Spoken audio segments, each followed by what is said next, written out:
Hey, welcome to Two Guys Garage. Now, I'm on assignment. I'm here to check out the new technologies. The things that are gonna drive our future, the things that are gonna let us do the things we wanna do. That technology that lets us go racing, lets us be green. We're gonna have fun, it's gonna be high action. Stick around.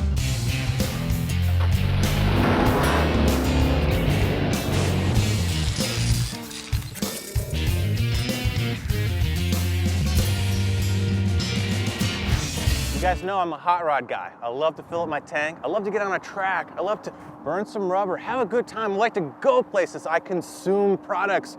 Well, you know what? When you add me and you and you and you, when you add all of us together, unfortunately, we leave a pretty big footprint. Now, I'm standing on 200,000 gallons of oil in this big container.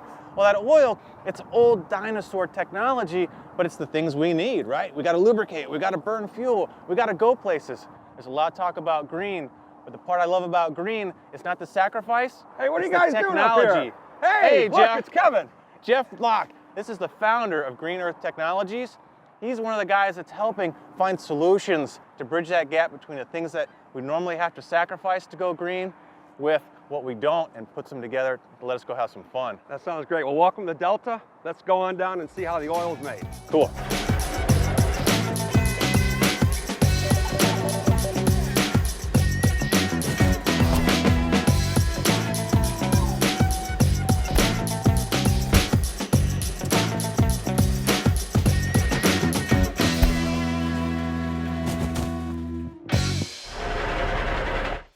All right, Jeff, tell me a little bit more about Green Earth Technologies. Well, Green Earth Technologies is a clean tech company that's founded on the 4 ideologies of what green is. You have biodegradable, you have renewable, you have recyclable, and then you have what we call environment safe. When it comes to biodegradability, our product, if it's spilled into the environment through the ASTM testing standards, we will degrade 60% within 28 days. Okay, and that's like American standards for testing and materials, right? That's correct. We try to benchmark our claims with some organizations that, that's what they do. The other piece is that we look at renewable. Well, we're a domestically sourced renewable feedstock that's grown right here on our soil. And this is American grown for the base stock, right? Right. The core of what the oil is. That's correct. And we replace a typical petrochemical base stock with the bio-based base stock, which we get here right in America. Okay. The third piece is recyclability. We use about as much post-consumer content as we can to survive a retail environment between the packaging, the labels, and the printing. And then finally, we look at the goop itself. And we actually score a 0, so the goop itself is actually non-toxic, so it is safe for humans, it is safe for plants, and most importantly, it is safe for the environment. Well, cool. Let's go inside. Let's get a little bit deeper.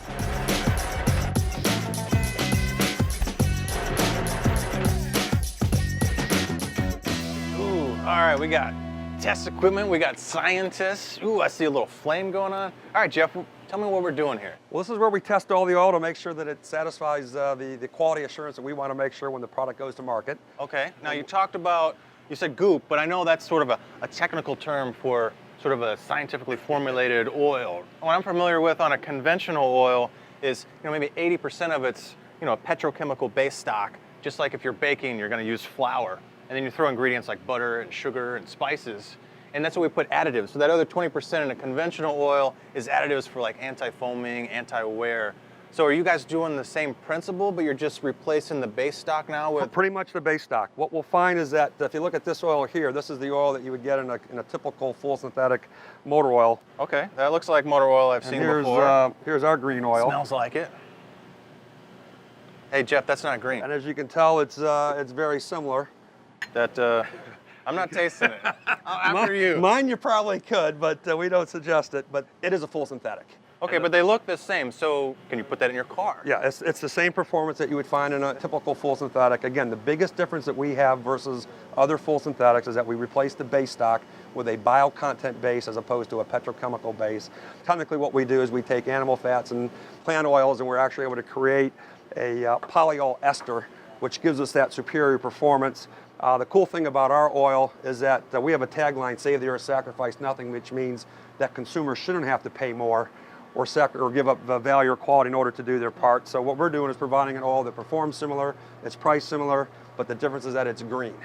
And I'm happy to say that we're the first and only green or bio-based motor oil to actually pass the American Petroleum Institute and receive certification for an SM oil. So what you're saying is you're a non-petroleum based product, but you've just got certification from the American Petroleum Institute. That's correct. That's pretty sweet. And again, it's replacing the petrochemical base associated with other oils with a bio base that's actually grown right here in American soil. Okay, so you've got all your testing going on, you've got all the industry standards that you're meeting, and you're also going out racing on the track, right? Racing is a great place to demonstrate the performance of the oil. You said racing, this is going to be a tease. You guys stick around, we'll be right back.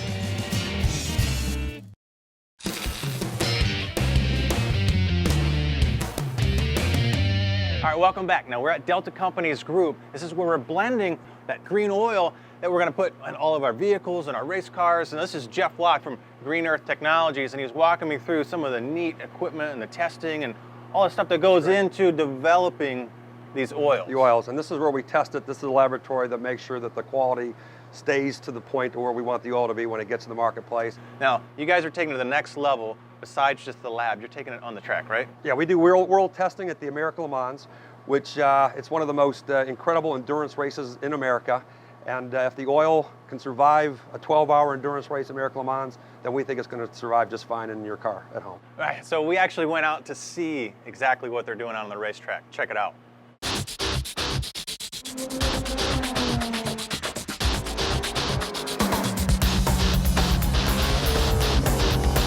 Sebring by far is the hardest test of man and machine you're going to find anywhere. This track, it's a harsh track. You know, it's part permanent track, it's part old airport, bumpy and gnarly, and it's a wonderful place to see how good your equipment is, because if it lasts through this, you're in good shape, because this is a torture session. It's critical that you're out here doing testing to verify kind of that your components are up to the task.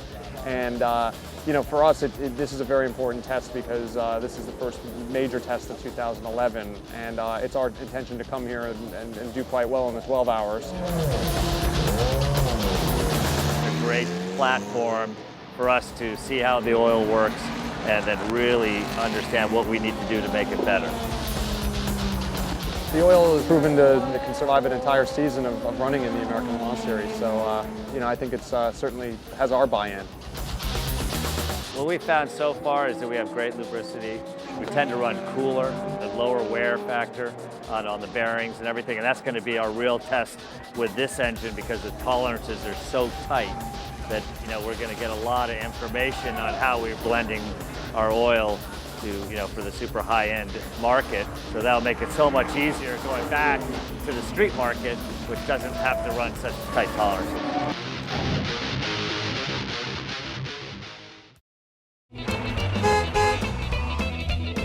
This tip is brought to you by AutoGeek.net. We are car care. Be jealous. We took a nice ride this morning, got the bike kind of dirty and grimy. Gave me a good excuse to put Mike Phillips from Auto Geek to work. So, first, wash it off. First thing, put the hose down.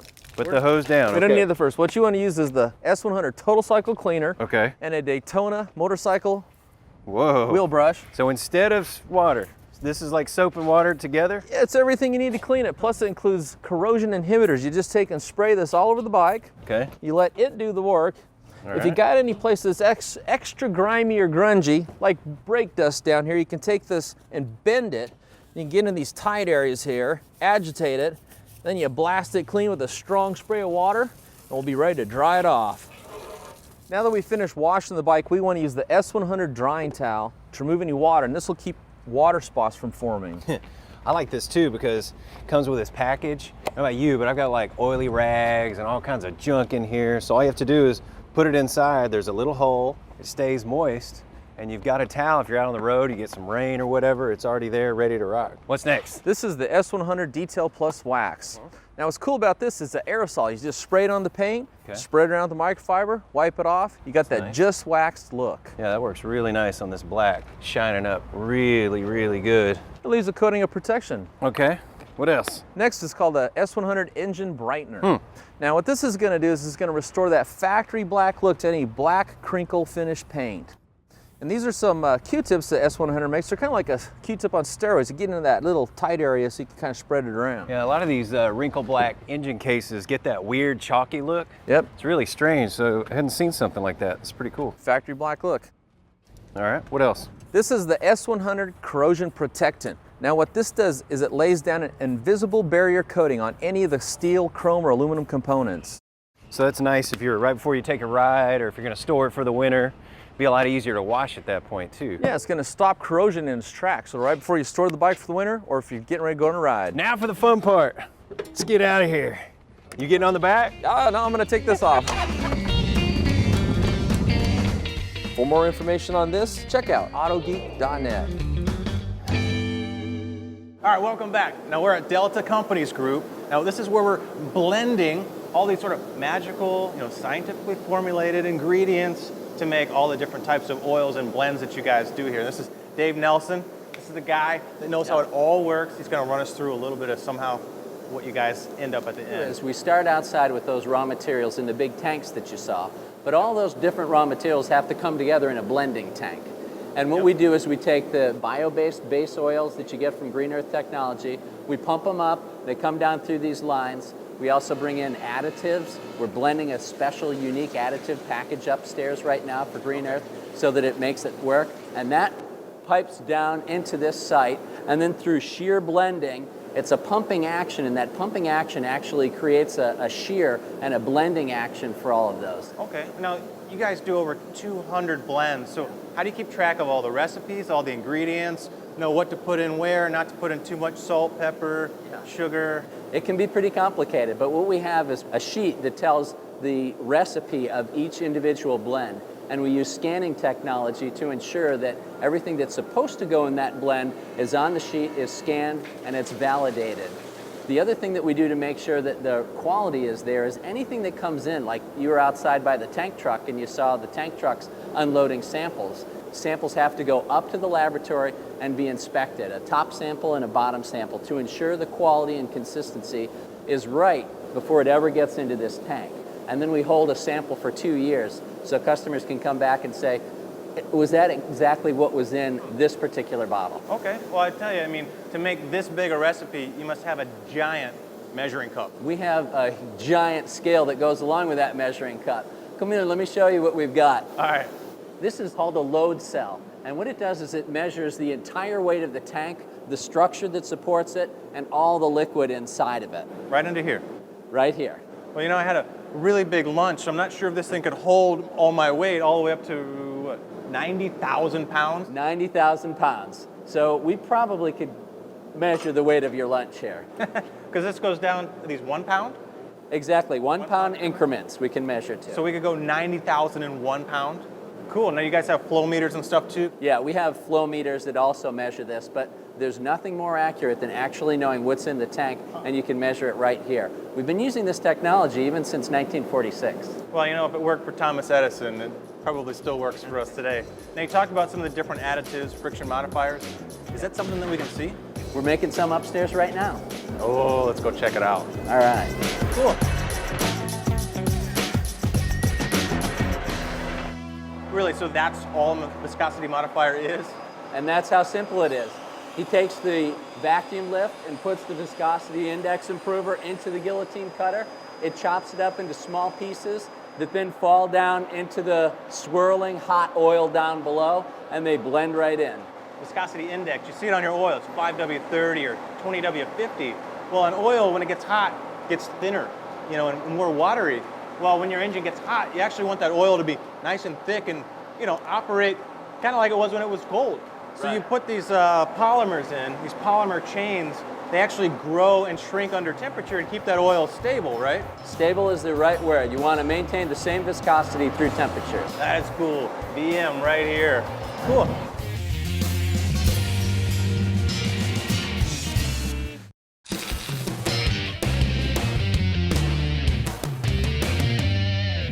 Now we talked a lot about oil, but somehow it's got to get from here to you. So check this out. Now they don't start with just a green product, right?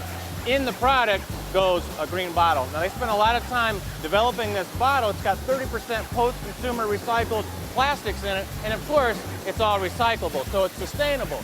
Now we're gonna feed this right into the hopper. Check this out. Ah, I'm fired.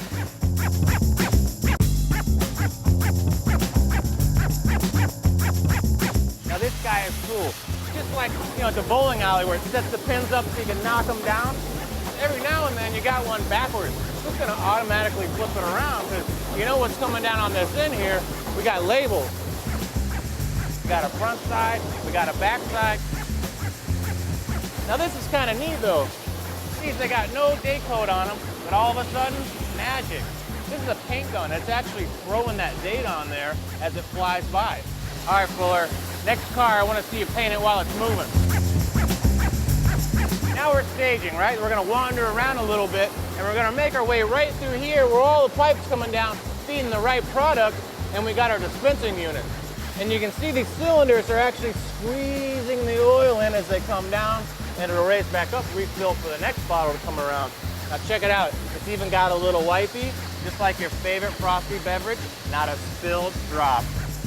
Now that we've got our green oil topped off, we're gonna double check that we've got just the right amount in the packaging.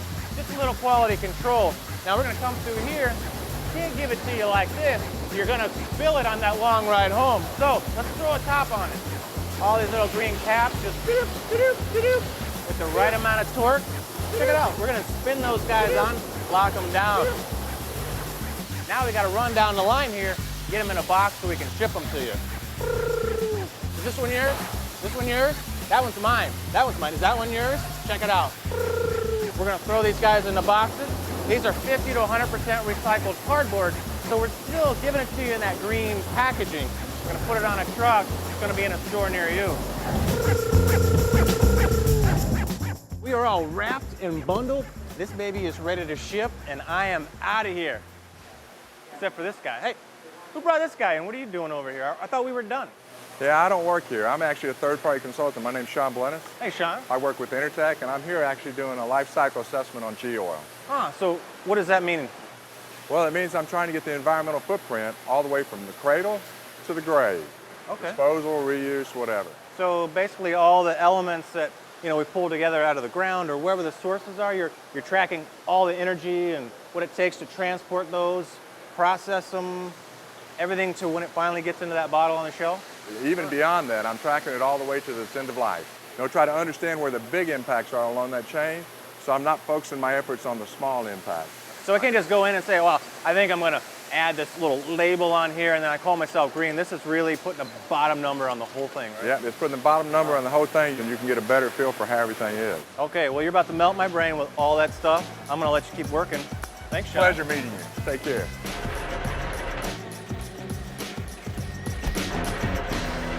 Here you go. All right, Jeff, I'm really glad I got to catch you before I took off. Oh, no, my pleasure. Really appreciate it. Man, I learned a lot today. I mean, Very you know, good. what you're doing with the bio side of it, all those polymers and stuff to get the, you know, right viscosities, almost melted my brain. Very cool. Let me make sure I give you your goodies Thank you. back. I need those. Yep, here you go. I got your earpieces. Oh, no, those you can keep. Awesome. Those you can eBay keep. right here, baby. But please don't forget to change your oil. All right, I won't forget.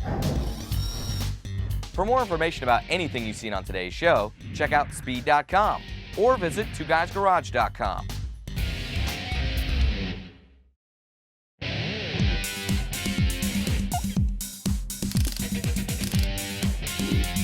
Now, a lot of times you got to pull the battery or disconnect it when you're working on a car. Well, that just leaves all your presets and all your, you know, memory functions to just fade away. Everything from your seat positions, radio, engine codes. Now, this is a great way to handle that. This is the DSR Memory Saver from Schumacher. Now, it's great because it's got an internal battery. And all you got to do is plug this into your OBD2 port. That's going to charge everything just enough so all those memory functions, those presets, are going to stay right where they are. Now, if you don't have an OBD2 port, you can use the old 12-volt cigarette style. Works just as good. When you're done with doing all that quality work, you got an extra happy customer, and that's always a good thing. This tip is brought to you by Schumacher Electric and the fine folks at Federated. Welcome back to the break room. Bird's having a lot of fun over here with the real deal. You know, I'm going to try to catch me a jet ski. Whoosh! Wheel that baby in. There you go. Oh, nothing. if you haven't figured out what this is, you look at the back of a pickup and the dangly wires are hanging and bang, bang, bang. Everything that you're hitting is tearing them up. You're going around a corner, they're pulling themselves out. They're getting a lot of corrosion inside. This is the first thing to go in between your lights in the back of the trailer and inside the pickup. That's right. It's your weakest link on any kind of trailer setup. And you know, normally they're kind of looped around a bumper, they're dragging on the ground. This is a good way to keep everything tidy. It's nice and protected, keep it out of the sun, out of the rain. So great way to just have it there when you need it, keep everything clean, just the right tension, no pulling wires. The real deal. That's right. Next up, we got two brother and sister products from Byrd. This is their fuel injection cleaner and fuel injection additive. Yeah, if you think about, you know, the plaque and the gingivitis that builds up on your teeth, it's the same kind of thing that'll happen in your fuel system and inside, you know, your intake valves, your combustion chamber, your piston tops. So you want to get a good cleaner about every oil change to go and start stripping some of those deposits and, you know, all the bad corrosiveness from like E85 that they're putting in fuel now, or ethanol in the fuel. So it's a good way of a one-shot bang clean. You put it in your tank and you're good. Piece of cake. Now this is kind of like your dentist. Let's move to brushing your teeth. I don't know about you, but I don't like to wait until they're scrubbing and drilling and doing all that before I go to the dentist. Exactly. So this is something you can use every time you fill up with gas. So you just put it into your tank and it's going to prevent all those items, prevent the corrosion, prevent the deposits, keep it all nice and clean. Right. And again, between the two, from Byrd, you'll have a nice set to keep your engine running good. And the nice thing is it's good for these new direct injection systems with that really high fuel pressures. So whether you've got a standard PFI or a direct injection, you're covered. You guys know Metal Rescue, it's the ultimate in rust remover bath. You take your rusty parts, you soak them, they come out looking like this. But then what do? How do you keep them clean? Well, we used to wipe them down with oil. And now from Workshop Hero, which is a division of Armor, you've got this dry coat. All you do, it's water-based, so it's nice and clean and friendly to use. Spray it on, let it sit for 30 minutes, and you're finished. Yeah. So easy. Dry to the touch, it's not sticky, and you can leave your parts sitting around for, you know, a year without, you know, the rust buildup. When you're ready to paint them, you just do a standard metal prep, you know, before you go to paint, you can put your top coat on. No more oily, greasy mess. Again, that's from Workshop Hero, which is division of Armor. It's the dry coat. That's the end of the show. Hopefully you enjoyed it. See you next time on Two Guys Garage. See you guys.